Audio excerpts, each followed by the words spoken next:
Yeah, let Tim introduce. Yeah.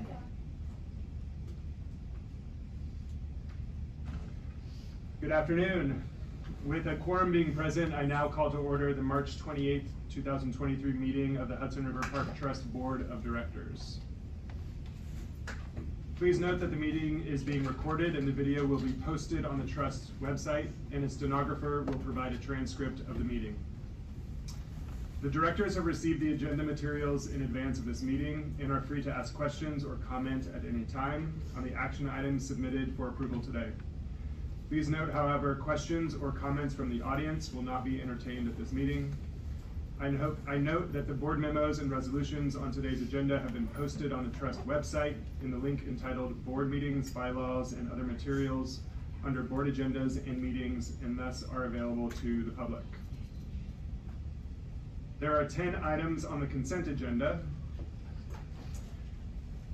1. Approval of minutes and ratification of the actions taken at the January 26, 2023 meeting of the Hudson River Park Trust Board of Directors. 2. Authorization to contract with Dynamic Pest Control, Inc. for park-wide pest inspection, monitoring, and extermination services. 3. Authorization to contract with Easy Docks Unlimited, LLC for inspection and maintenance of park-wide plastic floating docks. 4. Authorization to amend contract with E.W. Howell Company, LLC for Chelsea Waterside Park Phase 2 Comfort Station construction. 5. Authorization to amend contract with James Corner Field Operations for Gansevoort Peninsula design and related construction. 6. Ratification of extension of term of contract with County Fire, Inc. for monitoring, inspection, repair, and maintenance of fire alarm systems. 7. Authorization to extend term of contract with Stantec Consulting Services, Inc. as owner's representative for capital projects and strategic planning. 8. Approval of agreement with Con Edison for transfer of utility assets on Gansevoort Peninsula. 9. Ratification of sublease agreement with Google LLC for the education classroom and gallery at Pier 57. And 10. Adoption of 2023 procurement guidelines. Unless anyone has any comments, I will now call for a motion to approve all items on the consent agenda. So moved. Second? Second. All in favor? Aye. Opposed? Abstentions? The motion is approved. The first corporate action before the board is approval of the April 1st, 2023 to March 31st, 2024 budget. Kim Quinones, the Trust CFO, will present the budget. Ms. Quinones? Thank you, Patrick. Good afternoon. I have the pleasure of presenting the proposed FY24 budget, along with projected financial results from the current year, FY23, ending on March 31st. In accordance with state finance law, our initial draft preliminary proposed budget was reviewed in detail with the Finance Committee at the January 23rd meeting. Following that meeting, it was posted on our website at 5 public locations throughout the park. After being updated to reflect revised January and February income results and adjustments to projected spending, it was once again discussed with the Finance Committee at the meeting this past Wednesday. The budget proposal they reviewed in that meeting is the proposal presented to the board today. The board has the complete budget package in front of each of you. In the slideshow, I have broken exhibits 1 and 2 into discrete sections on the screen. And please jump in with questions at any time. So let's start with exhibit 1. First, I'd like to recap the projected results of the current fiscal year. This is the 3rd column on exhibit 1. Revenues have been strong, and this is a high-level overview first. Revenues have been strong, as I've indicated in the quarterly presentations of financial results. We project $38.3 million in total revenues for the current fiscal year, or 11.3% above the FY23 budget. Lease and occupancy permits are projected to exceed budget by 15%, thanks in part to the signing of the new Chelsea Piers lease and a stronger than expected post-COVID tourism rebound. COVID deferrals that were granted during the previous 2 years gave a small boost to our lease and occupancy revenues last year, and that will not be repeated. We're almost at the end of all those. Projected parking revenues from the garage at Pier 40 are right on target at $10.2 million. These were budgeted at 12% higher in FY23 than the budget for the previous fiscal year. We are at very, very high occupancy levels in the garage, almost 95%, and will not be adding any new spaces until the current construction projects underway in the garage are completed. Also, this current fiscal year, interest income received a boost as the Fed raised rates and our investment portfolio was positioned to take advantage of rate hikes.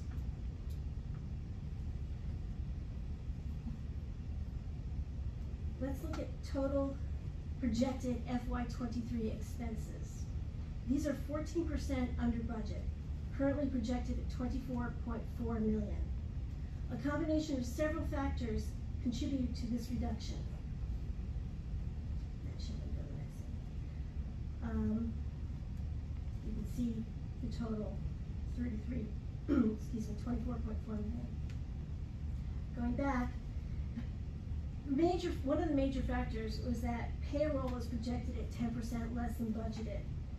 We decided to add some staff new positions we had created later in the fiscal year, so we're just doing that this current last quarter. Savings were accumulated there. And as everyone is aware, maintaining a full staffing complement can be a challenge in the current market environment, but things are looking up. Mild weather also eliminated the need to dip into extra funds which were budgeted for cleanup. And you'll see that savings in janitorial and sanitation. And we managed to save some costs at major events without diminishing the quality of experience and cleanliness of the park. So altogether, this combined for a projected bottom line, which is the third column, of net operating income of more than double the budgeted amount, or $13.9 million, versus a budgeted surplus of just under $6 million. We all know that it doesn't stop there. We then have capital maintenance. Capital maintenance projects were deferred, some of them were deferred into the upcoming fiscal year. We were working on 3 major capital projects, and we all know that procurement is a time-consuming process in contracting. So we pushed off some of those, but those projects are going to be done in the upcoming fiscal year. So for FY23, we projected a total of $23 million in CAPM in the current fiscal year versus an original budget of almost $30 million. And less of this is reimbursable, so more is coming out of our pockets for a net CAPM of $7.3 million. Bottom line, this gives us a projected FY23 operating surplus of $6.6 million after net CAPM versus an originally budgeted deficit of $4.3 million.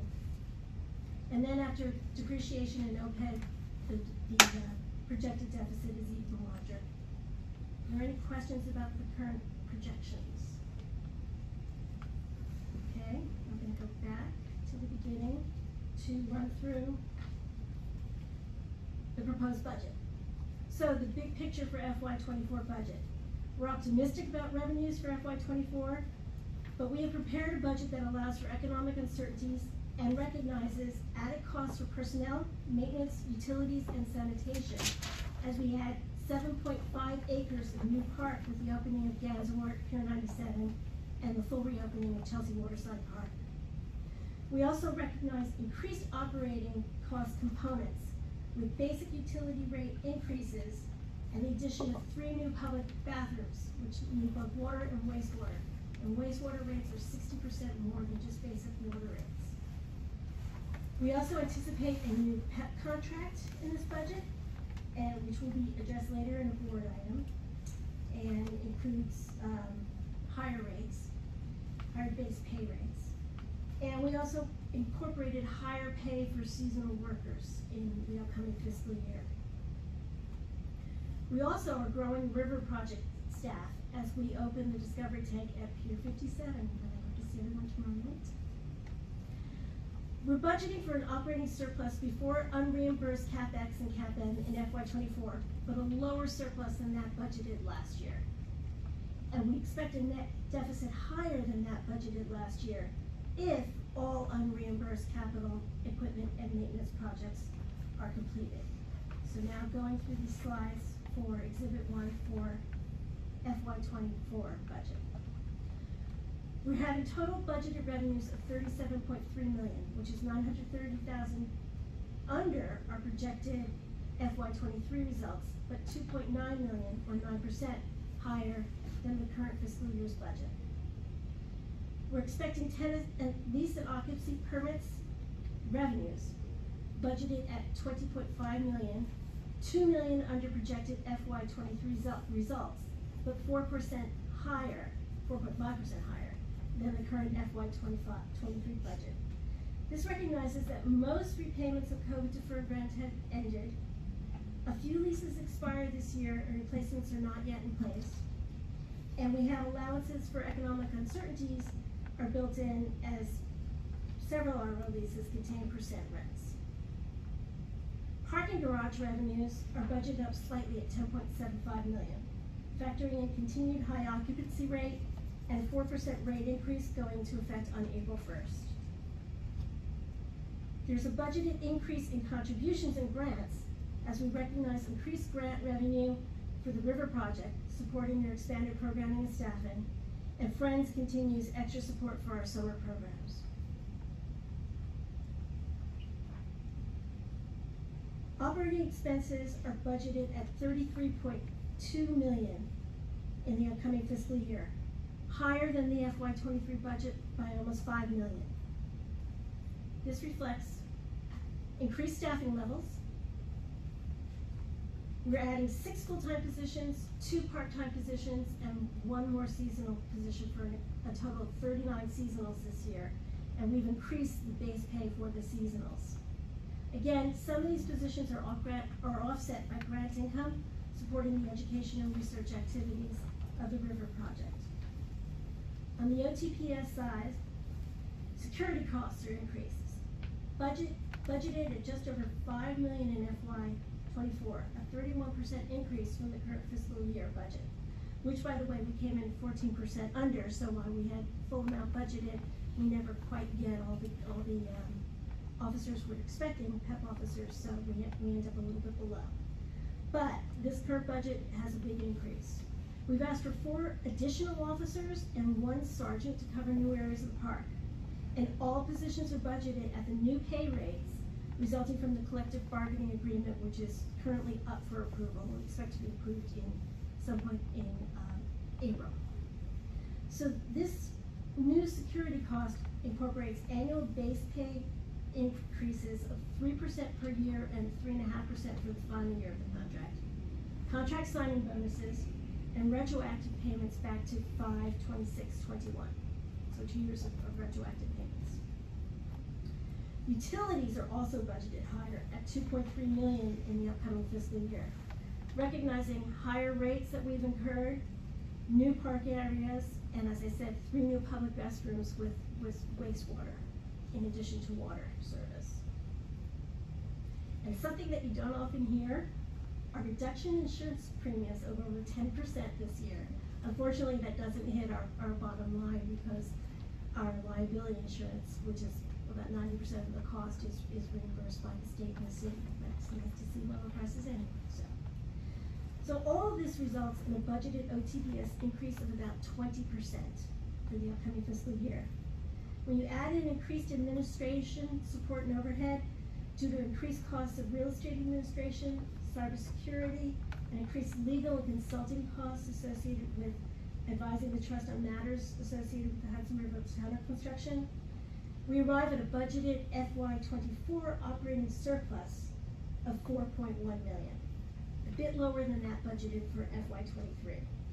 And this is pre-CAP-M. So how will CAP-M and CAP-X affect the surplus?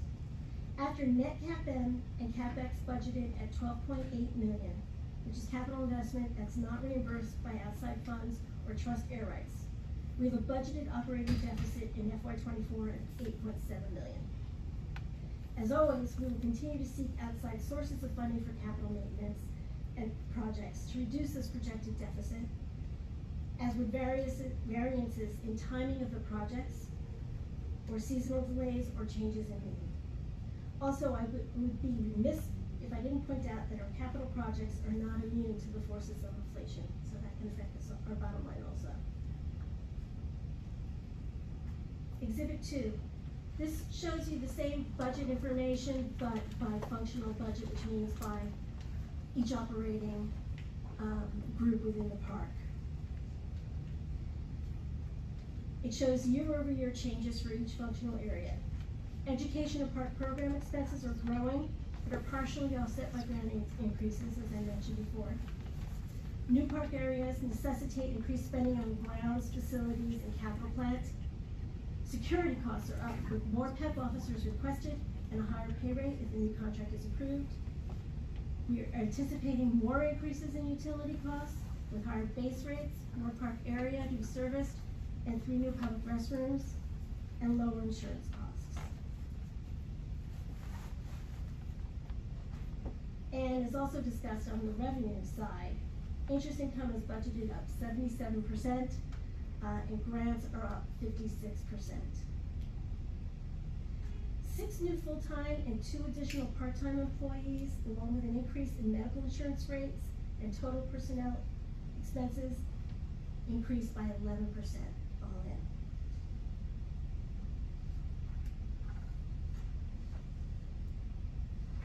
The bar chart shows year-over-year changes in expenses by function, again by department. So as previously discussed, education and park programs are up, ground facilities and capital plant are up due to new park areas, administration overhead is up, mainly to support real estate and cybersecurity needs, and legal consultants, and insurance is down. And looking at our spending overall, CapN is about 24% of our spending, and that's net CapN, so after reimbursement. Administration support and overhead is 15%, and grounds, facilities, and capital are 17%. So those are our 3 major areas of spending.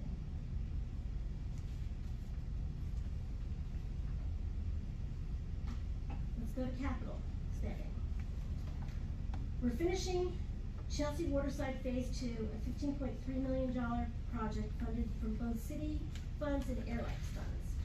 This was begun in 2021. The dog park opened last December. The refurbished and expanded lit playing fields opening this week, and the newly built public restroom and picnic areas opening very, very soon. The total project cost increased from the original projection of $14.4 million to $15.3 million because of unexpected conditions that were encountered during construction. Gansevoort Peninsula, which is funded by city and restricted funds, has an anticipated opening in late summer, early fall of 23. A total budget of $73.1 million, and we're on track to come in within budget. At Pier 97, which is funded by state monies and air rights funds, we're expected to open later in 2023, and currently on track to be within the $46.84 million budget. And the last slide, everybody can smile. In total, we're budgeting for $69.4 million of construction in FY24, with construction spending on new facilities planned at $42.42 million and capital maintenance at $27 million this upcoming new year. Any questions?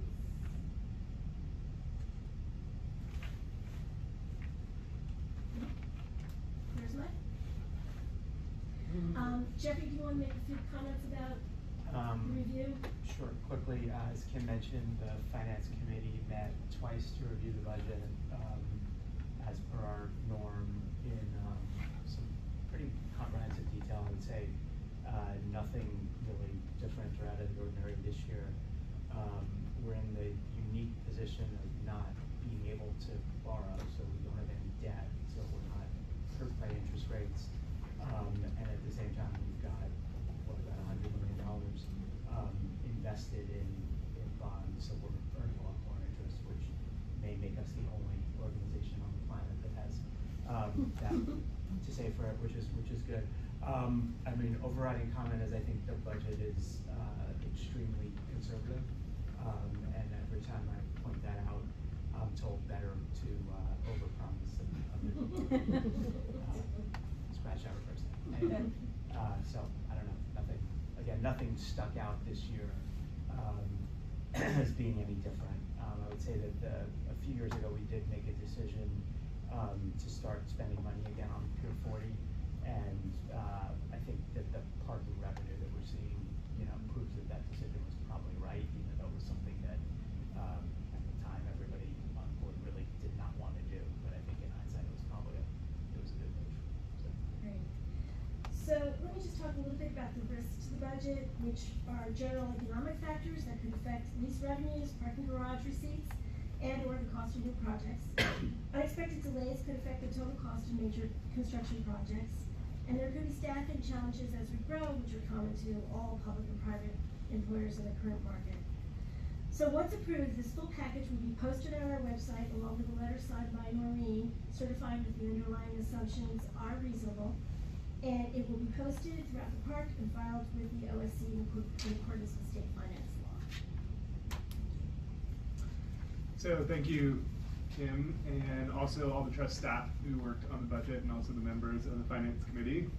We all really appreciate all the hard work that went into this. Any more comments or questions? If not, I will call for a motion to approve the April 1st, 2023 to March 31st, 2024 budget. So moved. Oh, Second? All in favor? Aye. Opposed? Abstentions? The motion is approved. The second corporate action item before the board is authorization to contract with M&N Engineering DPC for park-wide marine inspections and engineering services. Ms. Doyle. Thank you. Just before I do that, to Director Kaplan's point, one of the things that, as we look ahead to next year, when we are not doing as much new construction and we're able to spend bandwidth on staff time on some more capital maintenance, I think that we will be back into the phase where we're having some discussions about what more we might want to do at Pier 40 in particular with respect to trust reserves. We're getting to the point of having spent down, or we're spending down the airways money that we got several years ago from Pier 40. And the whole section of roof above the trust offices, where the ball fields are, is going to be a very complicated area. There are some other things, we talked about spring coast phase 2 at the last meeting or so. But, I think it is an important observation, what Jeff just said, that especially with COVID recovery and all of the explorations that we've done in the past about, do we want office, other things like that, I think that it is approaching time for us to talk about, is there an interim solution that we might want to think about for Pier 40? Not 1 year at a time and not necessarily 50 years in the future while the city is still recovering from COVID with respect to certain real estate types of things. So that's something that I'd like to have time to talk with you all about as time allows. And with that, I will revert to the action item. Hudson River Park has a continuing need for in-water engineering inspections of piers, bulkheads, and other marine structures. In addition, as a result of these inspections, engineering services are periodically needed to assess and design corrective work in order to maintain the structures in a state of good repair. The trust released an RFP for parkway marine inspections and engineering services on December 21st, 2022, and received 5 proposals on the February 8th, 2023 submission deadline. A selection committee comprised of trust staff reviewed the 5 proposals according to the selection criteria identified in the RFP, and then interviewed the 2 most highly ranked firms. The selection committee determined M&N Engineering to be the most qualified firm with the required experience to perform in-water marine dive inspection projects.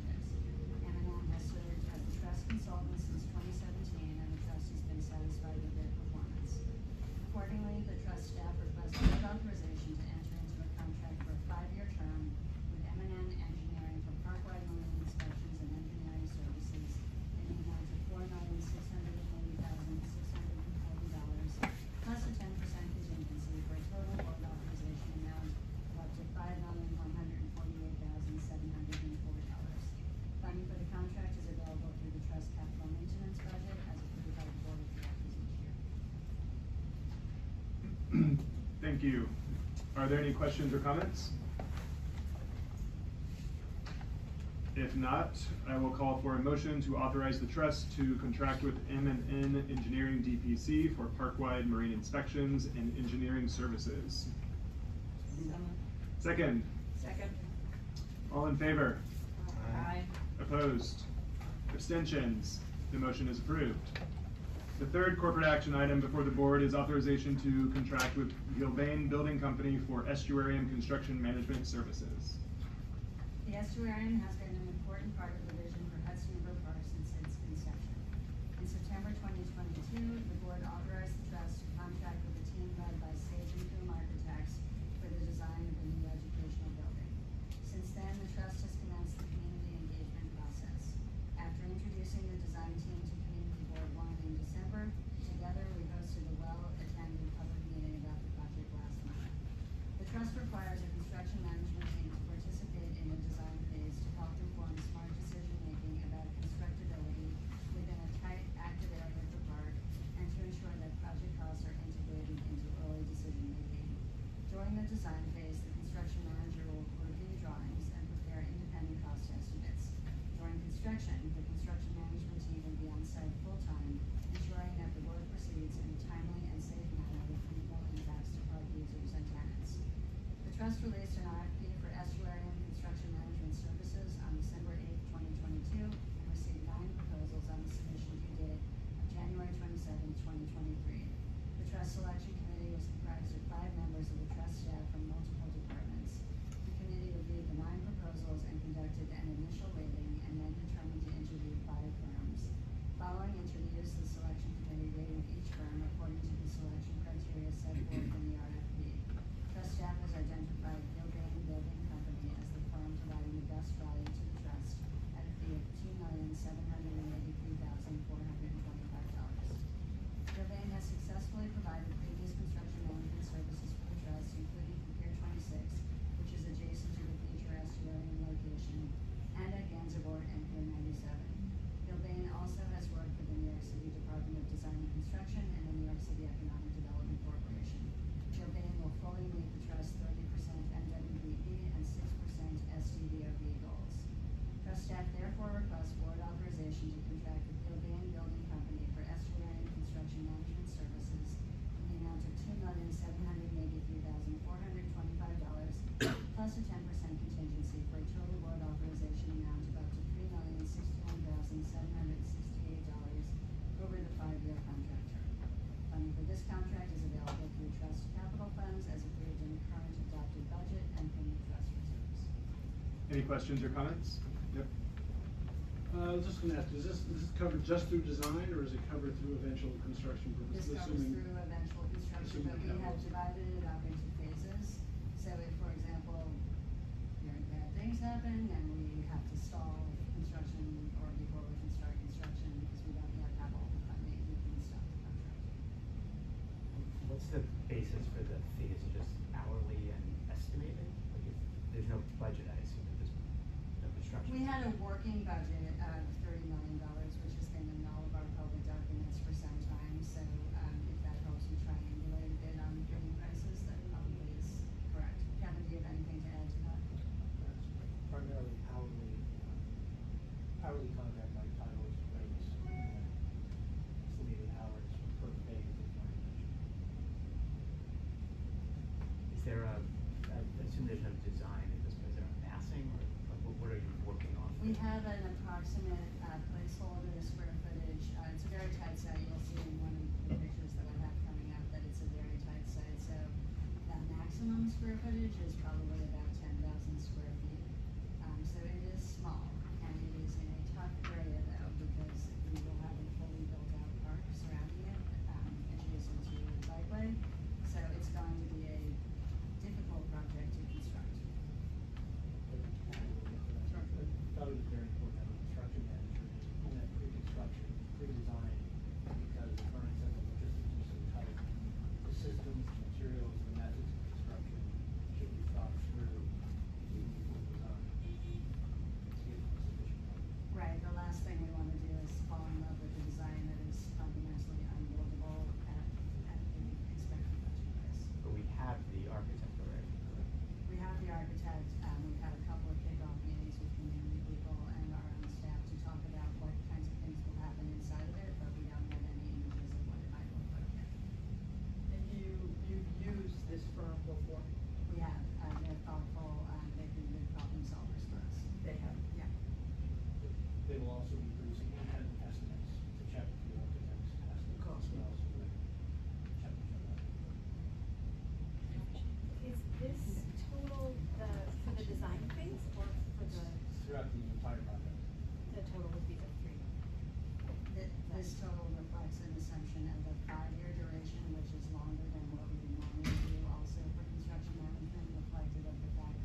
Other questions? Thank you for those clarifications. If no other questions, I will call for a motion to authorize the trust to contract with Gilbane Building Company for estuary and construction management services. Second? Second. All in favor? Aye. Opposed? Abstentions? The motion is approved. The fourth corporate action item before the board is authorization to contract with Deborah Bradley Construction and Management Services, Inc. and Peter J. Catanzaro, Inc. for the park-wide on-call electrical services. The trust requires on-call electrical services throughout Hudson River Park to address electrical issues that arise on both a regular and emergency basis. Routine work includes panel upgrades and repairs, troubleshooting and testing of electrical systems and services, repairs to parking and park lighting, and retrofitting existing lighting to energy-efficient LEDs. The trust released an RFP for park-wide on-call electrical services on January 5th, 2023, and received 2 proposals from Deborah Bradley Construction and Management Services and Peter J. Catanzaro on the submission deadline of January 27th. The selection committee comprised of trust staff reviewed the submissions and evaluated each according to the identified selection criteria in the RFP and interviewed both respondents. The selection committee determined that both Deborah Bradley and Peter Catanzaro proposed favorable hourly rates for the on-call services. From January 2020 through February 2023, Peter Catanzaro served as the trust's on-call electrical contractor, and trust staff has been satisfied with their services. Catanzaro has also performed electrical work for Riverside Park Conservancy and Brooklyn Bridge Park. Similarly, Deborah Bradley has a solid working history with the trust and has performed electrical work with Battery Park City Authority, Con Edison, and New York City Transit. The trust staff therefore requests board authorization to enter into contracts with both Deborah Bradley and Peter Catanzaro for park-wide on-call electrical services for an aggregate total board authorization amount of up to $1.5 million over a 5-year period. Funding for these contracts will be available from the trust's annual operating budget as approved by the board of directors each year. Any questions or comments? Hearing none, I will call for a motion to authorize the trust to contract with Deborah Bradley Construction and Management Services, Inc. and Peter J. Catanzaro, Inc. for park-wide on-call electrical services. So moved. Second? All in favor? Aye. Opposed? Abstentions? The motion is approved. The fifth corporate action item before the board is authorization to contract with the New York City Department of Park and Recreation for park-wide security services. I note that Sarah Nielsen of City Parks is She currently votes yes. recusing herself from this discussion and will abstain from voting. Thank you. The Parks Enforcement Patrol Unit of the New York City Department of Parks and Recreation has been providing 24/7 security services to Hudson River Park under the current contract since 2004. The current contract will expire on March 31st, 2023. The Trust and City Parks wish to enter into a new contract for PEP services for a 5-year period commencing on April 1st, 2023. As you heard from Kim, the new PEP contract would provide the Trust with up to 32 officers, 6 sergeants, 1 captain, and 9 city seasonal aides to provide 24-hour coverage, as well as an additional 6-month city seasonal aides for the busier summer seasons. This reflects a staffing increase of 4 officers and 1 sergeant as compared to the current existing contract, which staff believes is necessary in view of the imminent expansion of the park area later in 2023 when the Gansevoort Peninsula and Pier 97 open and to reflect current security needs. The cost for the first year of the PEP contract is anticipated to be approximately $4,773,991 based on the increased number of PEP officers and anticipated 3% increase in the PEP officers' salaries and other associated costs associated with the new collective bargaining agreement between New York City and the DC 37 union that City Parks expects will take effect at some point in the coming year. The memo provided to the directors fully explains why entering into the PEP contract with City Parks qualifies as a sole source procurement. The New York City Charter specifically states that PEP officers may provide security services in Hudson River Park and may enforce both Hudson River Park rules and City Park rules.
Separately, I wish also to mention that the trust will make a retroactive payment to city parks for the increased salaries under the existing PEP contract based on the city parks' expected new collective bargaining agreement for the period between May 2021 and March 2023. We've not yet been invoiced for this retroactive payment as the collective bargaining agreement between the union and the city is not yet in effect, but we expect the invoice to be in the $250,000 range. Sufficient funds from the board's approval of the existing PEP contract remain available for the retroactive payment, and the anticipated retroactive payment is also included in the FY 2024 budget that the board has approved. Questions? Is the retroactive payment something we do by contract with them, or is it? It's by at the contract difference of with them, ours? yes, it's negotiated as part of City Parks' negotiation with the union. How does, Highline do security? They also contract with Pat PEP. Mullen. Yeah, they have, additionally, because they are, have fewer entrances and exits, and it's, the nature of their staffing, they have more ambassadors that they use in part to help control the volume of people that are able to go up onto it. And in one point, you could think of that as kind of a safety-related service in part, but they use some of their own staff for some of those functions. So, I'm sorry, I feel like I should know the answer. So if a PEP officer issues a summons that has a fine, you can go before this oath judge and challenge it. Exactly. If you pay the fine though, we don't, the park doesn't get it. Correct, we So are who not gets it? incentivized to take people. City gets it. City parks gets Correct. it. Well, city, I think City. the general budget. is Oh, really? city. General fund. Yeah. Okay. And but the city can actually enforce that summons then? Yes. Okay. And, or Paragon, Yeah. One of the, when the park was first created, and you all know I was around then, there was debate about, should it be DEC, should it be, somehow NYPD, you know, what should be the proper procedure? And at the time, the board felt strongly that police officers, people able to make arrests that we do not crime was the right path. I think that's been discussed periodically. At this point, I think that makes a lot of sense, but also all these other reasons that we mentioned, including the enforcement mechanism. The trust theoretically could set itself up so that it could be like an oath organization, but frankly, we don't see any real good coming from that, and so it doesn't really make sense to us. Our tickets are only $50, so.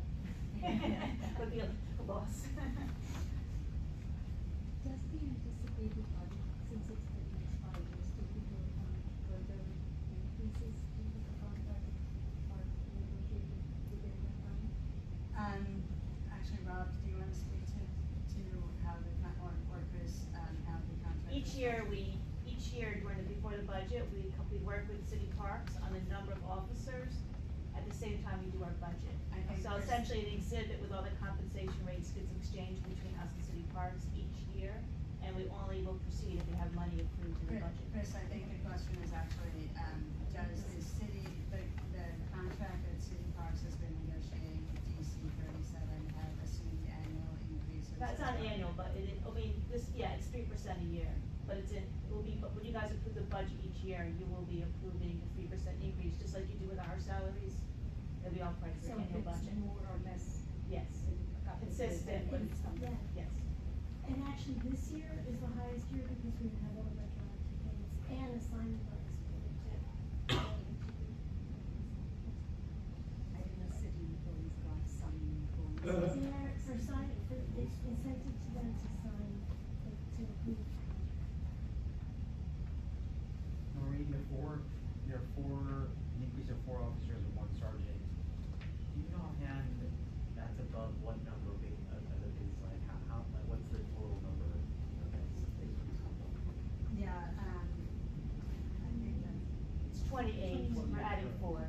We're adding We're adding 4 4 and how many officers sergeants? and 1 more sergeant. We have 5 This- sergeants. 5 sergeants and so 6, so it's 28 to 32 and Yes. 5, 6, 7. So it gives That's you- more simple. on the sergeants, it'll give us the ability to 3 shifts or 3 tours on over 24-hour period, so if there was 2 supervisors on the shift, not including captain. I don't So know. what what happens, the sergeant was one of the things that we felt most strongly about adding, and we think that that will have an overall effect in increasing the level of service that we're getting.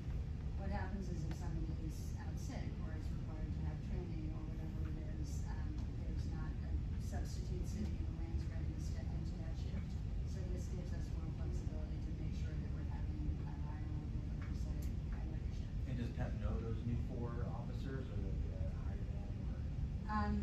They are constantly recruiting, and I think that the hiring bonus is to facilitate recruiting. So what we try to do, sometimes the seasonals that we have are, clearly really effective, and we will try to say, hey, if that particular seasonal can come on full-time or whatever it is, that's a win for us, but it doesn't always work like that. There's also the possibility of transfer. From another From a department. different part, like that'll happen with sergeant. Noreen, do we have any input into the training that these officers get, or is that all handled by city parks? It's handled by city parks, but we do, when officers are assigned to us, you all know Chris McCann, on our team. We do a lot of work also to try to introduce people to the unique character of our physical spaces. Life rings, where they are, there are a lot of city parks that don't need life rings, to use that as one example. So we do, you could call it supplemental training, but the base program that officers go through at the academy is city parks. Other questions? And there's no financial relationship with the city for NYPD land. Correct. There's no relationship like that. We welcome NYPD presence, but they're welcome to a lot of places.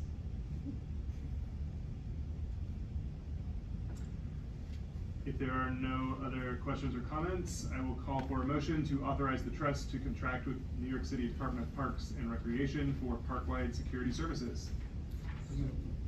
Second? Second. All in favor? Opposed? Abstentions?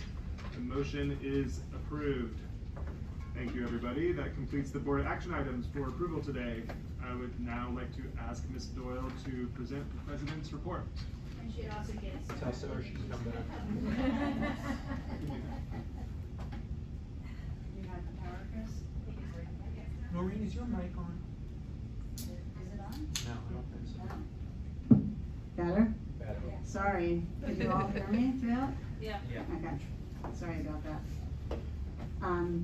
I'd also like to reiterate my thank you to Kim and Connor Zibri and all of the department heads for their work on the budget. It's a very long process. The state has high standards for it, and we try very hard to have a transparent budgeting process, both internally and for the external public, so that they can see how our money is spent. So we appreciate that.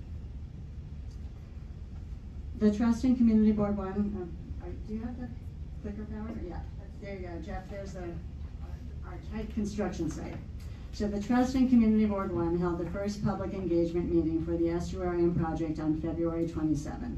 The virtual meeting was well attended by both local community members and members of the park's science and education communities, and allowed participants to provide early input about priorities for this important environmental facility in breakout sessions facilitated by members of the design team. The design team has also begun early steps in the design process, including meeting with our river project team to understand current educational and wet lab programming and reviewing site conditions. Staff feels in good hands as we collectively begin this design process. On the adjacent site, construction of the Pier 26 Science Play area is underway.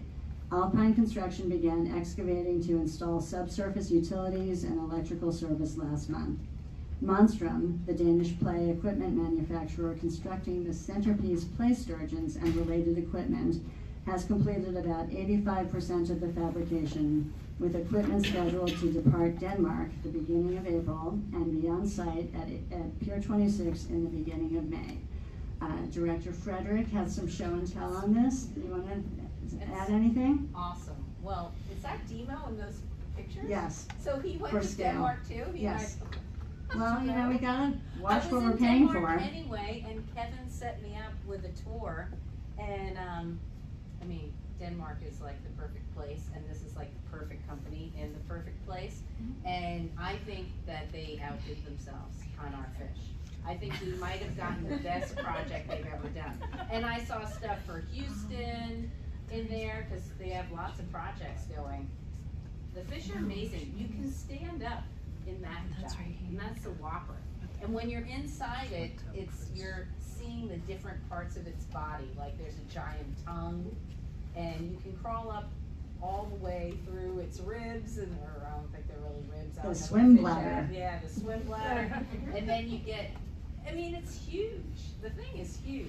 And then the little guy looks like a lot of fun too. We didn't go in him because he's actually was on stilts in the factory.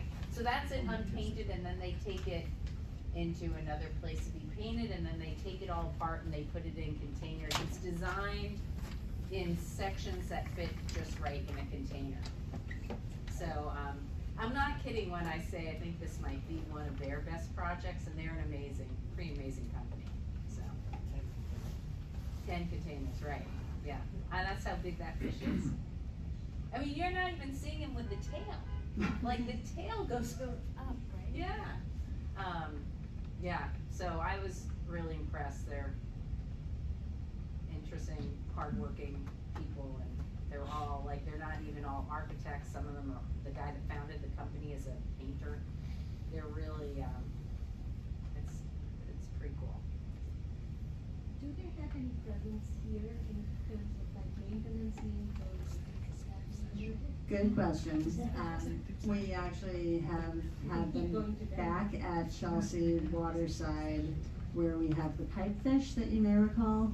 We had some very significant vandalism that occurred at the pipefish last year, and Monstrum is pledged to come back to help us with that. There's some of it that we can do ourselves, but there is some of it where they do come back for some of their clients in the U.S. periodically, because we are far from the only people using them in the United States. But we sometimes may have to wait a little bit for them to bundle it, I would say. Okay. Well, it's great that you were able to check it out for us. It was probably one of the highlights of our trip, really. I mean, Cool. yeah, we're psyched out. I also think it's gonna be just a massive draw. I mean, they're kind of mind-boggling, these guys, so. Well, we'll see soon enough. We're going to be opening the science playground before the end of the year. It's one of our many openings this year. As I mentioned at our last meeting, the 3 tennis courts located just north of Spring Street reopened with temporary striping this winter, and the tennis courts have remained active. Last week, we read in Curb that Craig Shapiro, host of the Craig Shapiro Tennis Podcast, has called them an oasis of democratic tennis, due to the fact that the trust does not issue permits to play on them. We expect to install the final color coat and striping as soon as there are sufficient days with weather in the 50s consecutively, likely in April. We'll also be retrofitting the existing court lighting with new LED fixtures that will reduce power consumption by half. At the Gansevoort Peninsula, Stephen Dubner Landscaping is completing installation of DEP infrastructure within the future sand area. That's what you can see happening there. And they continue construction of the Hudson balcony, which will extend slightly under the Days End sculpture. Stephen Dubner also continues to install site furnishings and paving materials. Installation of the sports field drainage and subgrade will begin next month. J.R. Cruz has completed the revised Bloomfield Street vehicular entrance and exit, as well as utility work, and is now working on the new Bloomfield Street shared use road and FDNY turnaround. Curbing and utilities for the dog run and fitness area are complete, and Padilla Construction is making good progress on construction of the restrooms, concession, and park operation space, with walls installed and roofing complete on the structure. Cladding continues to be fabricated off-site. EJ Electric continues to install lighting and utilities in various locations. Our hiccup is at the kayak ramp. The designs called for the ramp to be topped with a revetment map atop the slope to provide a cushioned surface for boaters entering and exiting the water. Unfortunately, within a very short period of time, the installation began failing at the site due to wake and wave action and due to the product itself. After assessing the cause, it was determined that the product vendor had changed the specifications vetted during the design process, but without changing the product name. Although many alternative soft surfaces were subsequently investigated, only a traditional concrete ramp meets the demanding conditions of the site requirements, including accessibility, so the Trust now plans to proceed in this direction. HRPT will be updating our boating community when we meet with them shortly, including at the request of our advisory council, to discuss the procedures or rules for use of the kayak access ramp. We will be trying to schedule that in the next few weeks. We have already begun researching launch and access signage, rules, and policies at other public access sites on the Hudson River and in various city and state parks, so this is good timing. The south edge of Gansevoort will be a beautiful spot, but the design certainly requires the Trust to carefully consider rules and safety requirements while still expanding access to the Hudson River. I'll pause there for a second in case anyone has questions. Is that a concessionaire operation or is it individual, bring your own kayak?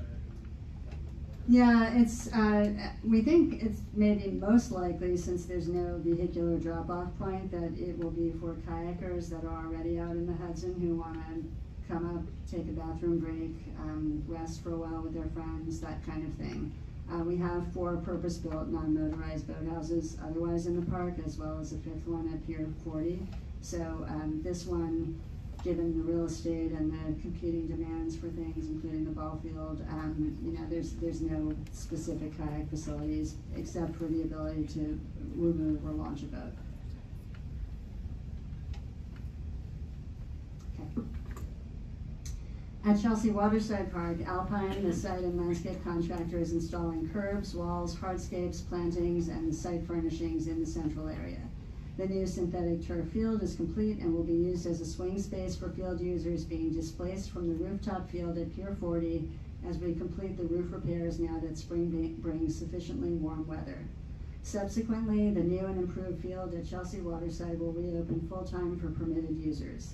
E.W. Howell, the building contractor, has meanwhile completed the Comfort Station's foundation, exterior walls, interior partitions, roof, utilities, mechanical, electrical, plumbing equipment, and the building's repurposed granite cladding system. The contractor is presently wrapping up the installation of exterior and interior architectural finishes, restroom fixtures and accessories, and the solar panel photovoltaic system. Overall, we're on track to reopen a much improved Chelsea Waterside Park in its entirety this spring and are looking forward to celebrating that milestone with the community and our elected officials. Currently, work at Pier 97 is focused in the playscape area with concrete curbs and walls for planters recently completed and footings for play equipment being formed. That's what you're seeing on the left-hand side there. The concrete unit pavers are ready to be installed. At the west end of the pier, the concrete roof slab for the overlook roof has also been poured, and finally, trenching for utilities in the upland area has started. The Comfort Station foundation frost wall has been poured, insulated, and waterproofed. Subgrade plumbing has been installed, and rebar for the foundation mat slab is now being installed, to be followed by the concrete pour.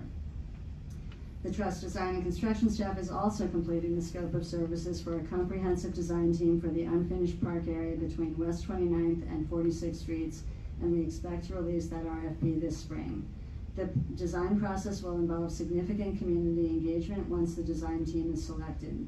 As I mentioned at our last board meeting, this area will be very challenging to design and eventually construct with numerous existing land uses, critical public infrastructure, and existing tenants like the West 39th Street Ferry Terminal, the privately owned Pier 78, Circle Line Cruises, not to mention the forthcoming Gateway project.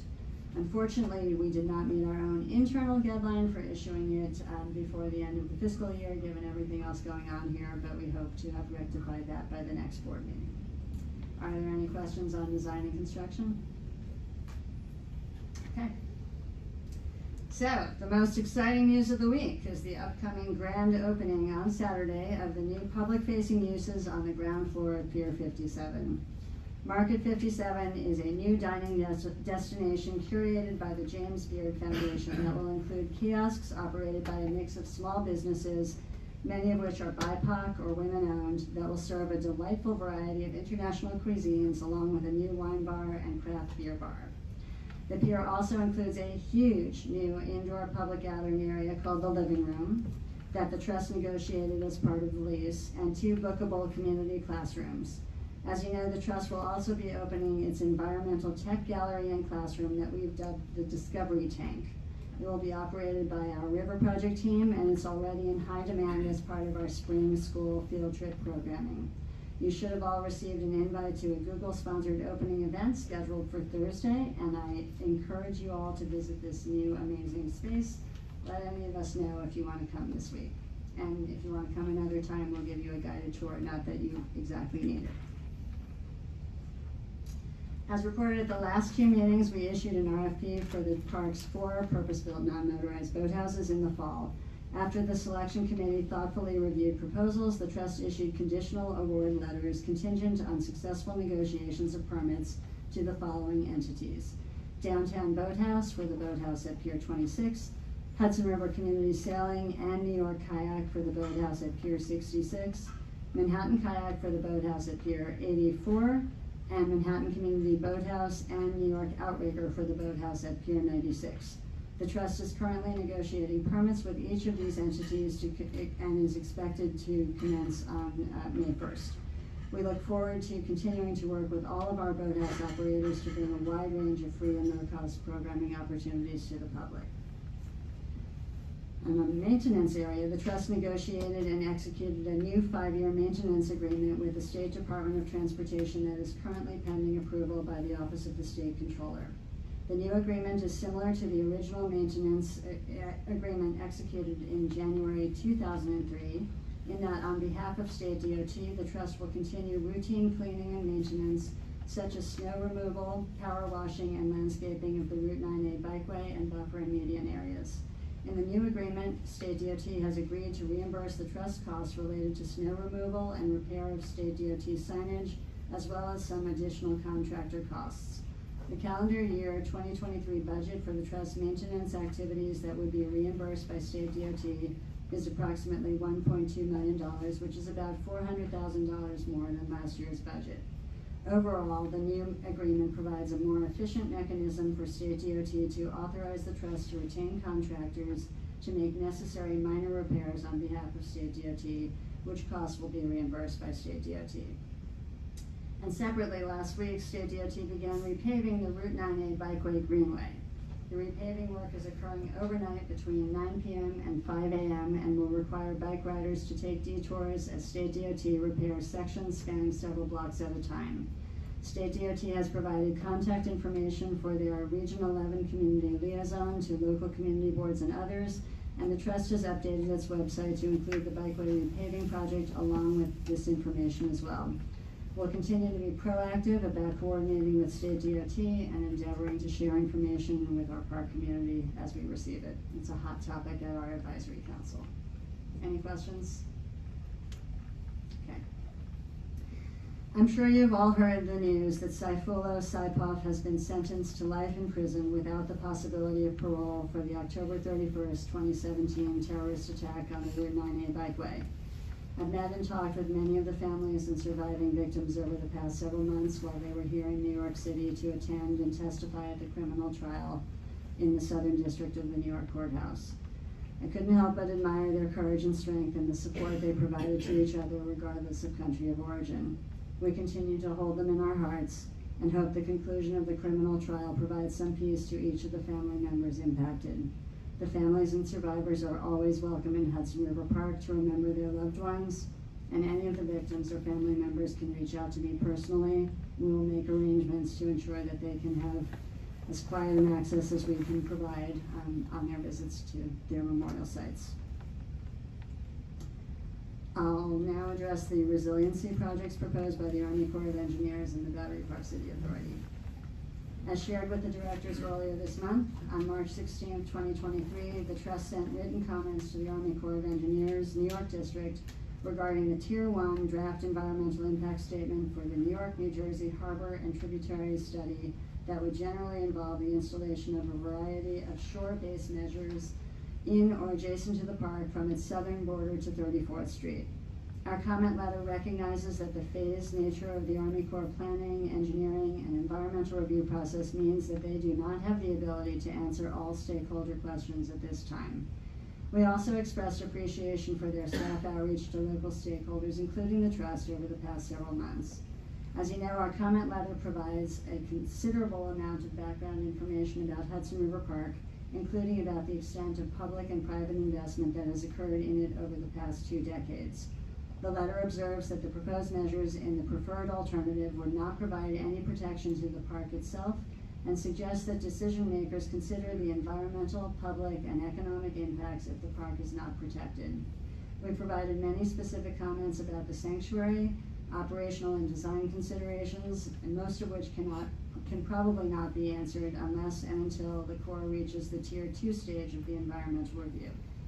A key question relates to who would be responsible for deploying and maintaining the flood protection measures. We encourage keeping additional alternatives that might better protect the park on the table, including possible alternatives that also address CSOs along the river. I also note, and I'm sure Daniel Miller will address this, that the Advisory Council sent a letter to the Governor and to the Mayor in mid-February seeking the establishment of a task force that would address the 3 major infrastructure challenges facing the future of the West Side waterfront, including enhancing resiliency, restoring the estuary, and redesigning Route 9A to accommodate changing transportation modes and reduce traffic volumes. The final executed Advisory Council letter and the Trust's Army Corps letter have been shared with all directors. On a related matter, and as I previously informed the directors, the Trust sent comments to Battery Park City Authority on December 28, 2022, regarding the draft scope of work to prepare a draft environmental impact statement for the north and west portion of the Battery Park City Resiliency Project. The proposed plan includes construction of a flood barrier system, first by extending the northern border of Battery Park City about 17 feet into the area where Hudson River Park's Pier 25 mooring field is located, essentially that Esplanade area immediately north of Stuyvesant High School, and a new flood wall that would be installed adjacent to Route 9A bikeway along a portion of the park area near Pier 25. We reiterated in writing comments that we had previously provided to the Battery Park City Authority, including requesting a coastal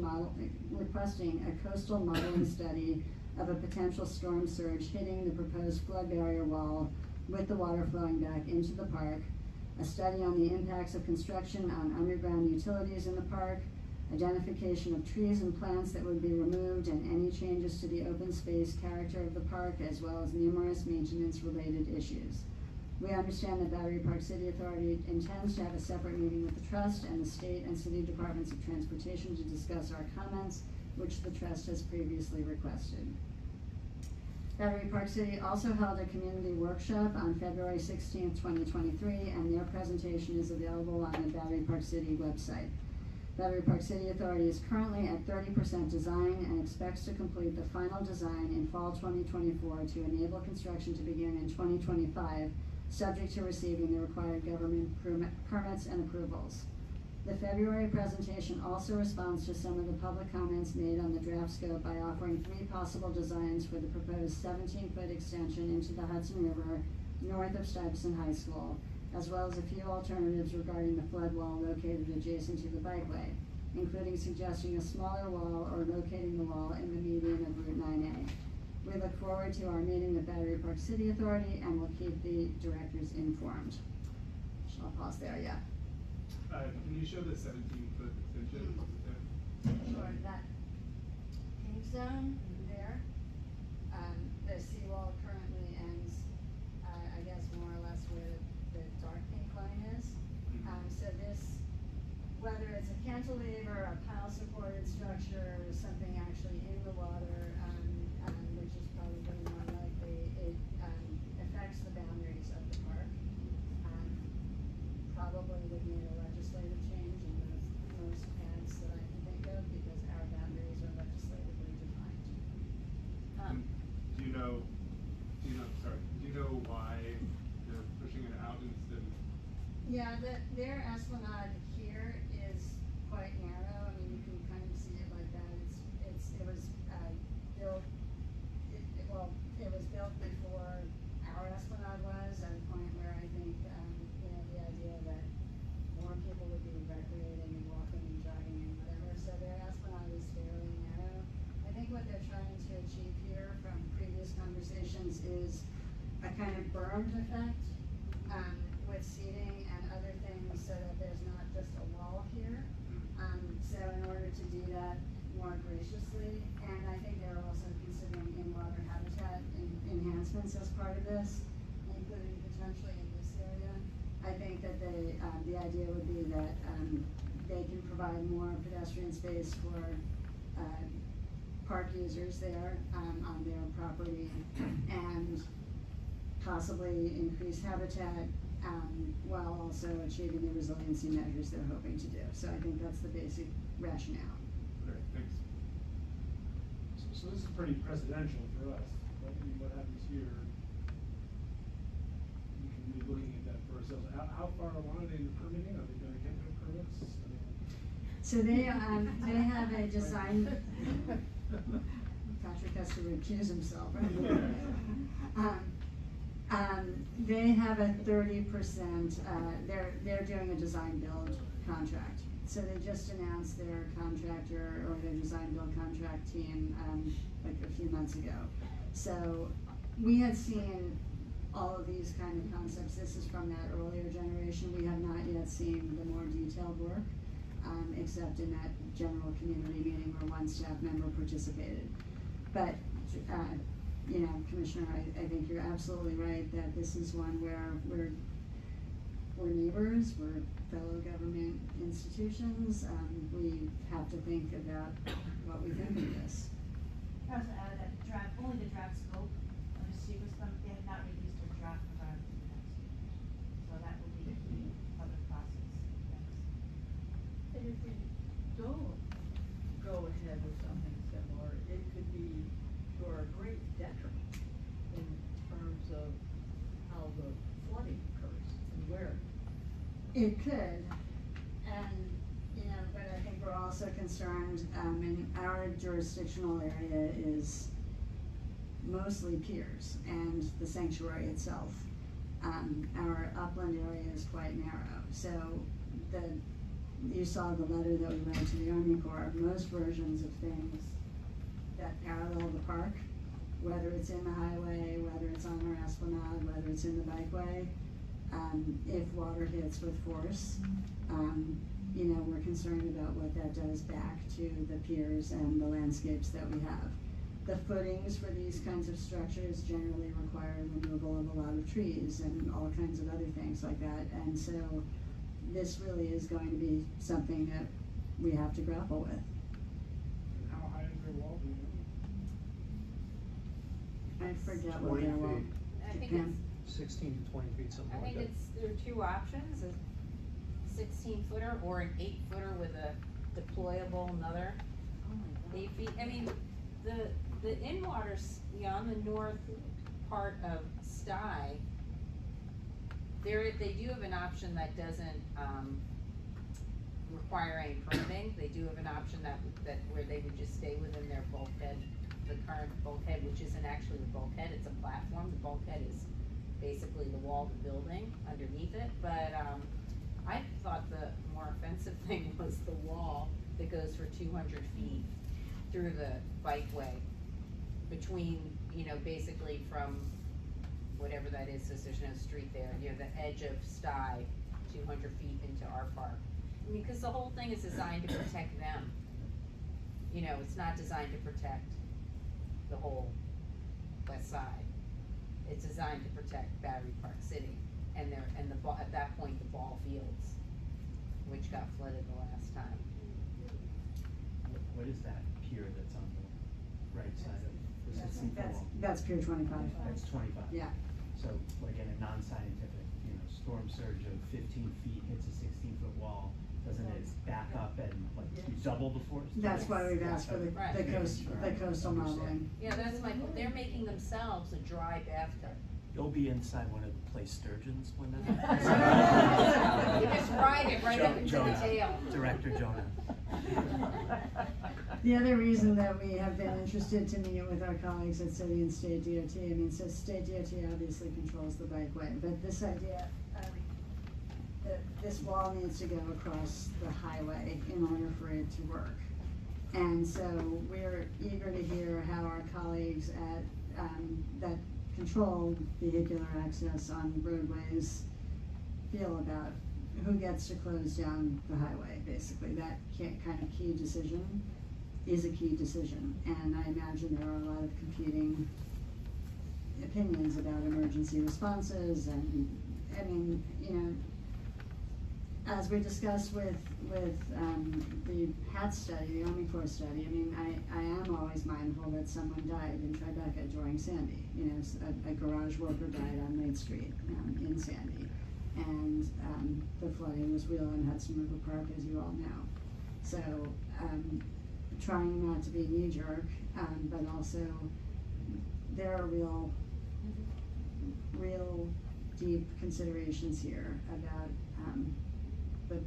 the various different public spaces that this would touch. So that's not a deployable wall, that's a fixed wall they're proposing across the highway? Well, no, it would be deployable so that people can normally Well, move. it's the magenta line that's going north-south is fixed. And then it has deployable parts where there's a crosswalk. Yeah, well, but that's, I think, I Oh. heard that as the question. I mean, in order for this to be deployable in any reasonable period of time, it has a large base structure that always lives there that could potentially be somewhat camouflaged. And I'm sure that's the intent of the design build process in part, but there's a lot of fixed structure. So, sort of below the Pier 25 line, where is that wall exactly, that pink wall that's to the extreme right? There are different versions of it, but the one that we commented on was one that basically hugged the eastern border of the bikeway. Isn't the bikeway perpendicular to this? So, sorry, I'm talking about the wall, yeah, the one where your finger is now. Yeah, Harrison Yeah. Street. Yeah. That's Northmore. Northmore. That's Northmore. It goes up Northmore until And it what is hits sort of Greenwich. adjacent to it? Borough Manhattan Community College. It's BMTC, and then it also immediately, Independence Plaza North, which is one of the largest housing developments in the area. Have those people sent letters, do you know? I don't know. I mean, they've had a lot of meetings with Community Board One. One of the things we asked them to do, this is more than a year and a half ago, was that the Battery Park City Committee of Community Board One is different from the Tribeca Committee. So at the Tribeca Committee, we were the ones getting all the questions because this project was kind of, you know, it's originated with Battery Park City Authority. So we asked them to please have us not be the translators of this project, although we obviously try to attend the meetings. Quite amazing, that there was no real meaningful conversation or. I mean, they have been, you know, we've been meeting with them for a year and a half, for 2 years even. I mean, Madeline was here, so more than 2 years. But, you know, they've been working incrementally on protecting Battery Park City. So it started at the south, and this is now the next few phases of it. So in order to make themselves protected, they have to ring off Battery Park City, essentially. So eventually it was coming towards us. And, you know, we have hard borders between our properties, even though we cooperate very well with them. But there are, you know, that's them, this is us. Not hard to see that line, just keep going north. Which is, of course, essentially the HAT's proposal, which is not well loved in all quarters. But I think, again, as you saw, the trust didn't say no, but we do have about a bazillion questions and would like to think about we'd like there to be more options on the table, including some options possibly in the water that actually could have a hope of protecting some portions of our piers. And if the bikeway is in play or park property is in play, possibly also a lane of the highway or something like that should also be in play for some of these measures. It says most of the state land is state land. Up to 34th Street is state land, yes. and Daniel Miller can talk about this as well, but this is very robust conversation with our advisory council too, and each of the 3 community boards bordering the park.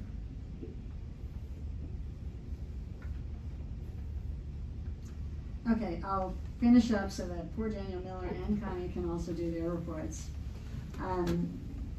Try to do this quickly. The Trust River Project is getting ready to kick off an exciting 2023 spring field trip season. Notably, we'll be expanding the free and low-cost programs offered to New York City schools in the park with the opening of the Pier 57 Discovery Tank in April, as I mentioned earlier. Beyond 57, we'll also continue to offer field trips at other engaging locations such as the Pier 26 Tide Deck and the Pier 40 Wet Lab Aquarium. Booking for the current season is currently open and we're already 50% booked. As you're aware, the River Project has a long-standing commitment of creating green job opportunities by hiring paid interns to support science and educational work happening throughout the park. Information on 2023 positions is available on our website, and this year we're offering both shorter and longer-term seasonal job opportunities which are ideal for current college students and recent graduates. The Public Programs Department is getting ready to announce the 2023 event season. We've currently concluded an RFQ for audio technician services to support some of our internal produced events, and hiring for seasonal park ambassadors and event supervisors is ongoing. We've shifted some seasonal staff duties a bit this year with the goal of having them take a more active role in welcoming patrons to events and interacting with guests this year. The department looks forward to continuing to provide excellent free events this season, and we will be evaluating special event permits, and we're looking forward to working, as always, to try to manage activations with keeping the balance with public park space. Thank you both. Finally, the rousing topic of the State Ethics Commission Reform Act of 2022 requires that all trust staff attend a live comprehensive ethics training course that must be repeated every 2 years with an online ethics refresher course occurring in the intervening years. Thus, ethics training is now an annual requirement for all trust employees as compared to the past requirement for less frequent training targeted specifically at policymakers. Our senior attorney, Roseanne Julian, in the Trust Legal Department, provided the mandatory ethics training to over 90% of the trust employees this past February, and the new course also applies to the Board of Directors. So Nicole Catino, our Deputy General Counsel, will be reaching out to you to schedule the class for a date in April. The class will be on Zoom, so you don't need to come to our offices to participate, and if some of you have already taken the new training associated with your own agencies or otherwise, you can let Nicole know. And the new commission requires that the trust report monthly the number of persons trained in this ethics requirement. Thank you for listening to a very long report. Who's next? Thank you, Noreen. So now Daniel Miller can present for the Advisory Council.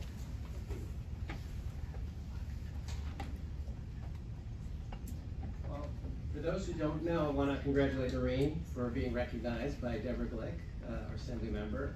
Even though Noreen wasn't able to collect the award because there was a snowstorm in Albany, well-deserved, and we all support the recognition. We also want to thank Patrick Foster for coming to our last Advisory Council meeting and educating us on the DEC and how it goes about permitting and monitoring the water flow, especially in regards to Pier 98. I think it was very helpful to us. It answered a lot of questions, so thanks for fulfilling your promise. Really appreciate it.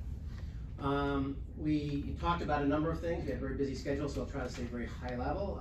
We talked about the RFP process for the boathouse. We just want to mention that we understand it's an ongoing process, and we also have a lot of free boathouses, and we know there's a lot of money involved, and we hope that all of our boating programs can remain free, and that we come up with the resources for these boathouses to be able to afford to provide free boating for the public.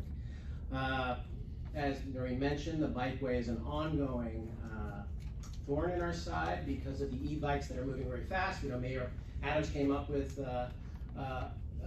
recognizing that e-bikes are here to stay. Deliveries are important to New York, and they are going to be sharing the roadway with regular bikes, and the greenway is not really a good place for young children who go slowly with 30 mile an hour, 35 mile an hour e-bikes. Early in the summer, Robert and I were on the Greenway as Manhattan Borough President Mark Levine came up with a long-standing CV resolution to create an alternative fast-moving path. Now that we're having this renovation and this repaving on the Greenway, wouldn't it be a good place to have a conversation about the detour actually serving as a testing spot for this potentially e-bike fast-moving lane on 9A.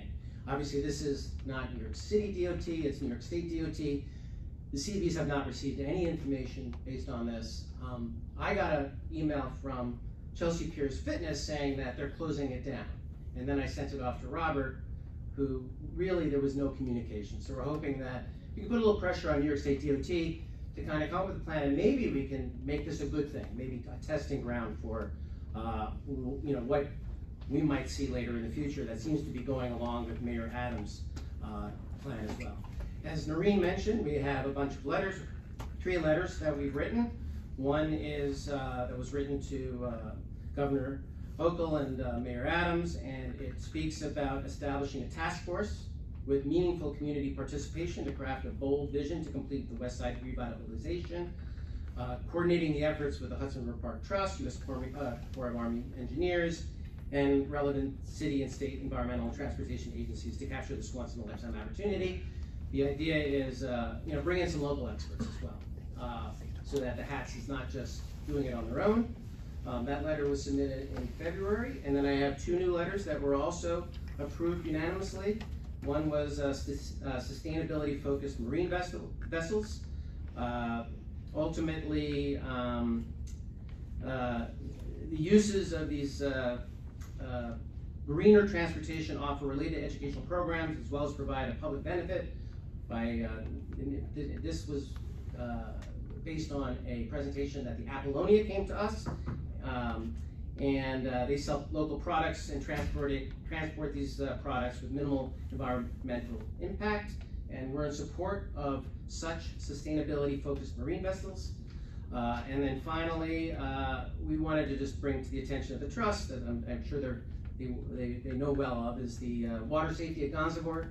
As you saw earlier, there's this the place where kayaks and human-powered boaters can actually dock, and we believe that we should also bring in local stakeholders and align and unify the application for a policy for all kayak landings throughout Hudson River Park. And with these 2 letters, I'll give to Noreen, and thank you for allowing me to report. Thank you, Dan. I will now ask Connie Fishman to present the Hudson River Park Friends Report. Thank you. I think everybody can hear me. I can just do it from here. Great. I have a really short report. So, first, Friends has 2 new board members that were had their first meeting last month. Sarah Lampert, one of the current Playground Committee co-presidents, and Jacob Werner, who is head of the America's Acquisitions Group for Blackstone Real Estate. They both have local families, have been using the park and all of its facilities for probably since each of their first children were born, and are very, very active in the park community, and I think will be great additions. We passed a new budget. We're on the same budget as you, with an additional $500,000 projected next year for revenue in the major gifts, individual giving, and corporate giving areas, and we will also be adding a couple of staff to our volunteer program in order to be able to run 2 companies a day as opposed to just 1, because last year the demand was so high that we really couldn't keep up with it. I think we wound up with 110 volunteer days at the end of it, and we didn't have enough staff to do double shifts each day, so this will hopefully solve that problem. We had our annual luncheon on March 3rd, which brought in just under $400,000. That was about $30,000 over our projection, which was great.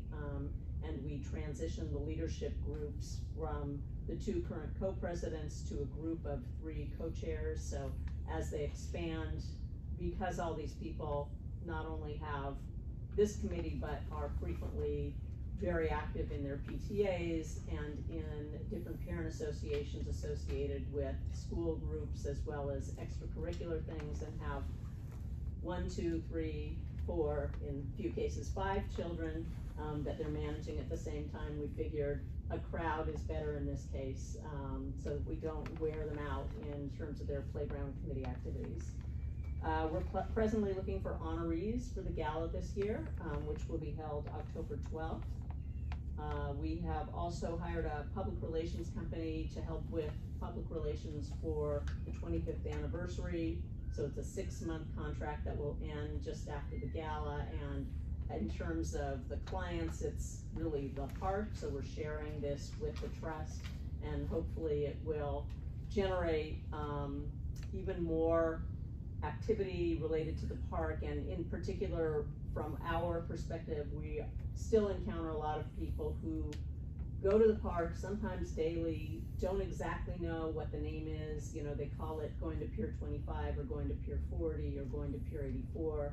So one of the real objectives of this is to figure out how to teach many people, not just park users, but especially park users, where they are, what the name is, where it starts, where it ends. And for us at Friends, it makes it much easier to go raise money, because it's much harder when people don't know what it is that you're there asking for.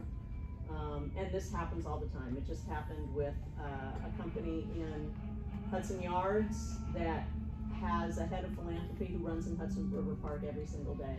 And the first thing we had to do was educate them about what that actually means. And so once you get to knowing what Hudson River Park, then we can start explaining how it is financially supported, that it is not a city or state budget line, and that, you know, is sort of the beginning of the conversation. So hopefully this will happen and produce things that you'll see, regular media, earned media, paid media, social media for the next 6 months. We have a letter that was signed by all of our state elected officials with jurisdictions in the park for to the governor supporting a capital appropriation for the estuarium. Hopefully that will go somewhere. Signed by a few people who may not be on her good side right now, so we're sort of hedging our bets on what we think of our success. But there's lots of people on the letter, so maybe that'll make up for it. And finally, I want to congratulate the trust, all of you, the whole staff, on the opening of Pier 57, the public part of it, which everybody is really excited about, and I hope I see everybody Thursday night. So, thank you. Thank you, Connie, and congratulations on that luncheon. Any further business today? If not, I'll call for a motion to adjourn. So moved. Second? Sure, why not? All in favor? Opposed? Motion is approved. Thank you. The meeting is now adjourned. Thanks.